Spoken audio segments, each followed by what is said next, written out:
यहाँ किसी औरत के साथ कोई ज्यादती हो रही होती है ना तो मेरा खून खौलने लगता है। आपका आना तो गर्म मौसम में बारिश की तरह है। लोगों की कमजोरी से फायदा उठाना तो कोई तुमसे सीखे। अम्मी तो एक्चुअली अभी थोड़ी देर पहले बाहर गई हैं। उन्होंने बताया था मुझे कि आपकी दादू सैंपल्स भिजवाएंगी। अब आप लोग अकेले थे, मैं हूं ना आपका बेटा।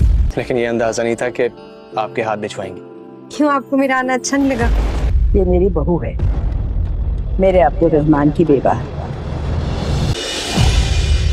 एक मामूली से मिस्त्री से ठेकेदार और अब कंट्रैक्टर। तौकीर को एक और मौका मिल जाता है नुदरत और उसकी फैमिली के करीब होने के, और दुआ जैसे ही रिक्शे वाले के साथ बहस कर रही होती है तो तौकीर इसी मौके का फायदा उठाता है और दुआ को उस रिक्शे वाले से भी बचाता है। इतनी देर में दुआ की दादी भी वहां पर पहुंच जाती है। तौकीर वहां पर बहुत ही ज्यादा अच्छा बनने की कोशिश करता है और वो दुआ की दादी से यही बात कहता है, जहाँ भी मैं किसी के साथ ना इंसाफी होते हुए देखता हूँ तो मुझसे ये बात बर्दाश्त नहीं होती, और अगर मैं ये देखता हूँ कि किसी औरत के साथ कोई ज्यादती कर रहा है, बदतमीजी कर रहा है तो मेरा खून खोलने लग जाता है और मुझे बहुत ही ज्यादा गुस्सा भी आ जाता है। और दुआ की दादी तौकीर को और दुआ को लेकर घर चली जाती है और तौकीर दुआ की दादी से यही बात कहता है, आपको घबराने की जरूरत नहीं है, अब आप लोग अकेले नहीं हैं, मैं अब आपका बेटा ही हूँ। और दुआ की दादी ये बात सुनने के बाद बहुत ज्यादा खुश हो जाती है। इतनी देर में नुदरत भी वहां पर आ जाती है और नुदरत को देखने के बाद तौकीर बहुत ज्यादा खुश हो जाता है और दुआ की दादी तौकीर को यही बात बताती है, ये मेरी बहू है और ये मेरे बेटे की बेवा भी है। और तौकीर ये बात सुनने के बाद मजीद खुश हो जाएगा क्योंकि